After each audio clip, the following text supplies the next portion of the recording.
Good morning, Delaware. It's another beautiful Friday morning in Delaware. We have been so lucky with doing these outside story times that the weather has cooperated so well, and it looks like it's going to cooperate again today. So delightful. I hope you're having a great weekend and looking forward to the fair and everything. But Nicole, you're doing a little moonlighting for WDLR now, helping with their PSA or their station identifications and things. You know, when the radio station tells me that they want this sultry voice, I can't say no. You mean it's not the lady from Matthews? I could pick out my Bronx accent. It's a secret, George. If she's that woman, I'm in big trouble. I just know it's going to show up at a manager's meeting someday. Speaking of library managers, our guest today is Meyers LaBadie, our deputy director. Hey, Molly. Hey, good morning, everybody. I'm glad you're here. It's always fun when Molly's our guest. So, and we're going to be talking about Dungeons and Dragons and cosplay and Great Geekfest and all sorts of fun stuff. All things nerdy. All things nerdy, yes. All right. So, Nicole, what you been reading, listening to, binging on, whatever? Well, my thing that I'm going to talk about this week might make you a little uncomfortable, and it's because it's called Uncomfortable Conversations with a Black Man. It's by Emmanuel Acho. Have you heard of this at all? I have not yet. Mm-hmm. This is Emmanuel Acho. Let me tell you a little bit about him if you don't know him. If you follow sports, you might know him. Sorry, Molly. Go sports ball! He played in the NFL. He played for the Browns and the Eagles. There was like a little stint with the Giants, but mostly, his very first team was the Browns. So if you're an Ohio, football fan, you might know his name. Football. Thank you. I needed that clue. Football, NFL. There we go. National Football League. I know that much. You might also know him because he hosted the 25th season, kind of like post-show special of The Bachelor. Ooh. So that might be another place, different audience that you might know him from. He did go on to be a Fox Sports analyst for a little bit, but he really has risen to fame since the summer of 2020 when he started a YouTube mini-series called Uncomfortable Conversations with a Black Man.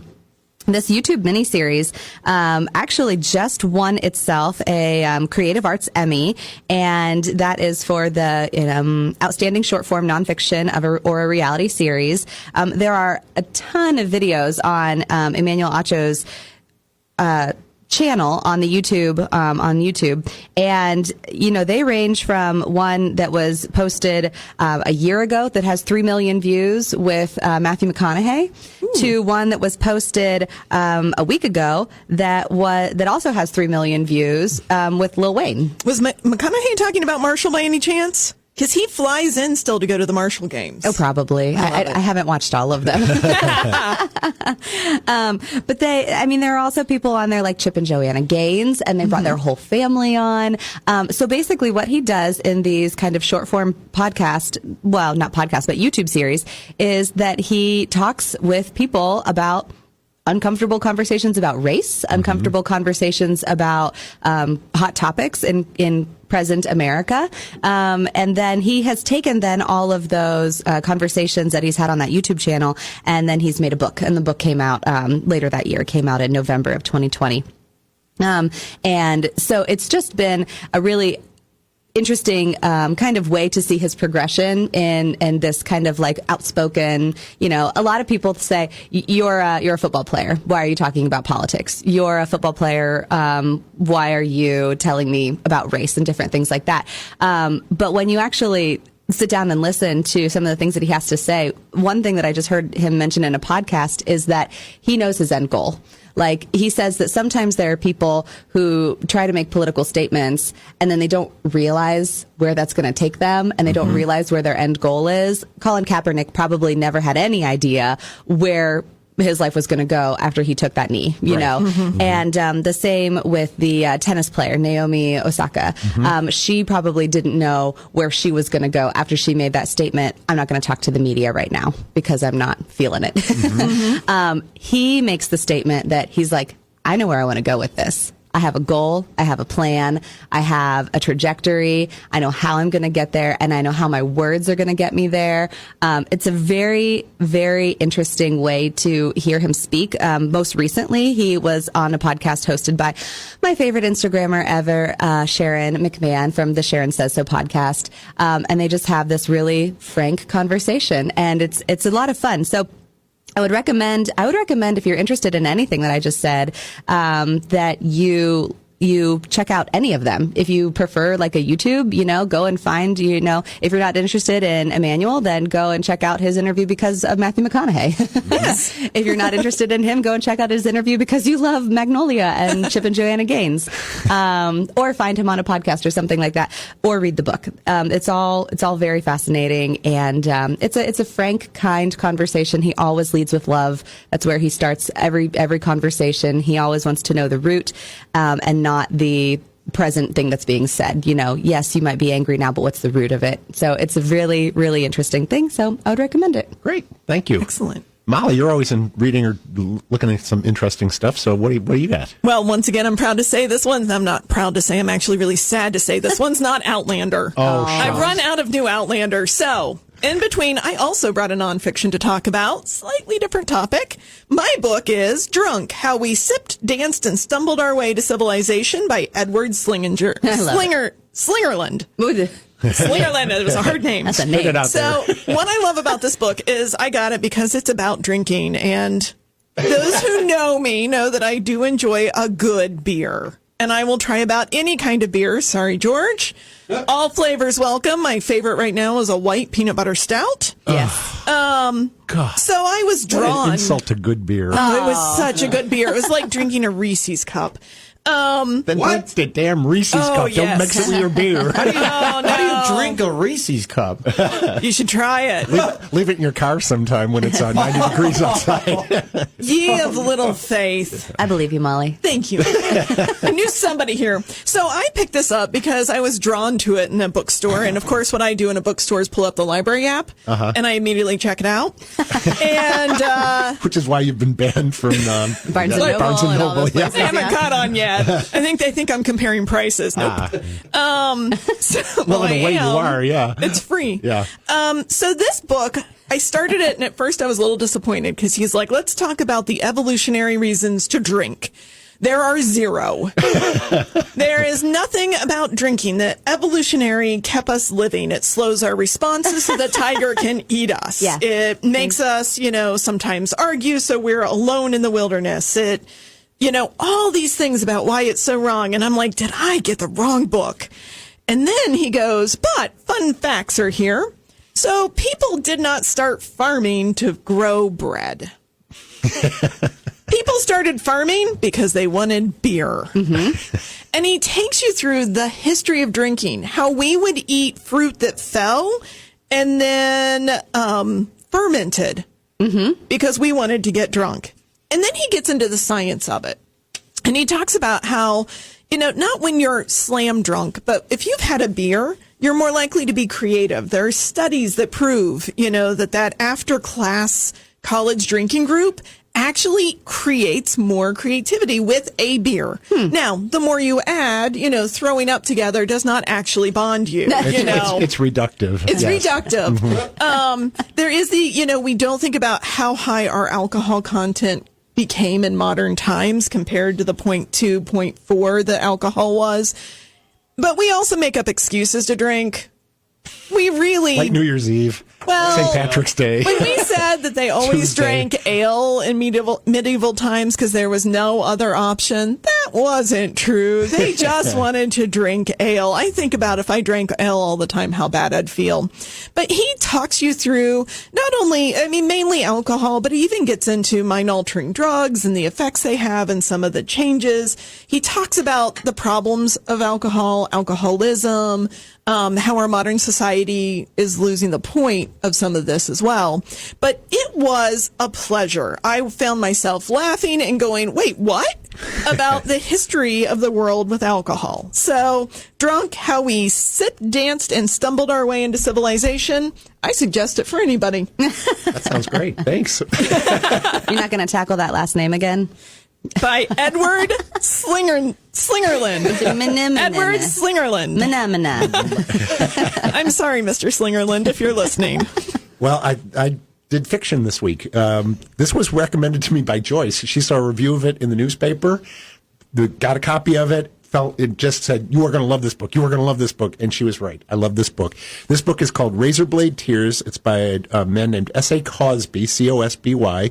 It came out this summer, July 20th, 21. It's his third book. His last book, called Blacktop Wasteland, was a New York Times notable book and one of NPR's best books of 2020. This is a hard-boiled noir of the first order, but it's also a coming-of-age story for two very different middle-aged men, one African-American, one white. Ike and Buddy Lee, they're thrown together by a shared tragedy. Their only sons, who were a married couple, have been brutally murdered. And they don't think the police are doing very much about it.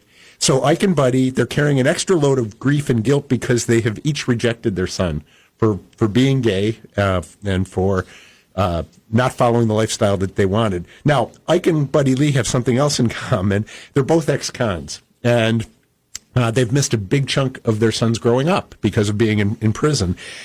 Now, Ike has made a successful post-prison life for himself and rebuilding his relationship with his wife, building a landscaping business, and then reluctantly adopting his granddaughter, who is the biological child of the two of them with a surrogate. But Buddy Lee hasn't. He's a drunk. He's a small-time grifter. He's got nothing in his life except right now a lot of anger. So Buddy Lee really wants revenge, and he tries to get Ike involved. And Ike says, "No, let the cops handle it. This is not going to. I don't want to have anything to do with messing up my good life." And then their son's gravestone is desecrated, and Ike gets it. Just pushes him over the edge. So Ike and Buddy Lee throw in together. To find out what happened to their sons, who killed them. And along the way, they kind of grow and they change as people, but it is a very bloody trail of character development. And this is, it's really firmly in the hard-boiled noir tradition, but Cosby writes with this poetic grace and elegance without skimping on the surprising plot twists and things like that. And he also manages to work in some social commentary into the story really seamlessly, which doesn't usually work in mystery novels. But in this case, it works really well. So this book is strongly recommended for people who like their heroes strong but flawed, and people who aren't really squeamish about a high body count and even higher tension. There are some plot twists in there that just blew me away as I was reading the book. It is kind of a nail biter and very, very. It's just the right length too. It's like 300 pages. You can't think of anything that should have been added or anything that should have been taken out. It is just a well-told story right from beginning to end. So again, S.A. Cosby, Razorblade Tears. That's just the title. This phrase is used very early in the book to refer to when one of the characters actually breaks down about his son's death. That it's not just tears, it's razorblade tears. Beautiful image. It's a beautiful image, yes. So, I like I said, if you like noir, if you like hard-boiled mysteries, don't miss this. It's Joyce and I keep casting it as a movie because it'll make a great movie. And she sees Forrest Whitaker as Ike, and I see Steve Buscemi as Buddy Lee. So anyway, we'll see what happens when they actually cast it. So anyway, we'll be back in a moment. We're going to be talking about the Great Geekfest. We're going to be talking about Dungeons and Dragons and cosplay and all sorts of fun stuff and some big Friends events that are coming up. So please stay tuned. Good morning and welcome back to Off the Shelf. Thanks again to our friends at the library. They've got some great events coming up really soon. A week from Sunday, September 26th, they are having a members appreciation picnic in our Imagination Garden at Orange Library. If you are a member of the Friends, you should have already gotten an invitation to this. If you are not a member of the Friends and you're interested in attending, join the Friends and we'll be happy to invite you. And I can give a special plug for a special group that'll be there to provide some entertainment. And what special group is that? The Delaware Community Chorus. Yay! We're going to sing Disney songs. And we're going to does not love those. We are going to be dedicating the new gazebo, which was funded in part by the Friends and in part by a very generous donation from a member of the public. And we are going to be doing that. So that's Sunday, September 26th from 1 to 3. They've got a book sale coming up on October 15th and 16th at the Delaware Library Garage. And on the 16th, just the 16th, they'll be doing a DVD and CD sale in the community room at Delaware. And then on Saturday, November 6th, a book sale at Orange. I'm sure we'll have Karen or Brad in here to talk about those sales coming up someday very soon. So we appreciate the Friends' assistance as always. And thank them for their support for the show and for everything they do for the library. So, Molly, you're becoming a D&D? You're going to become a dungeon master? No, not a dungeon master.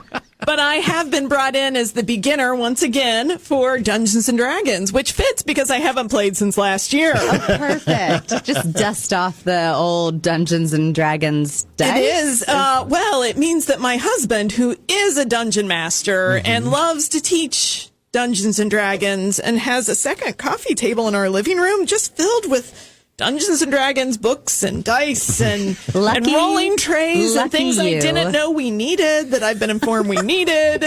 Last night to teach me, he went upstairs, changed his shirt, put on a Dungeons and Dragons shirt, got a new Dungeons and Dragons hat out, and then and he's got a necklace with a 20-sided dice on it. So I was trained with somebody who was ready.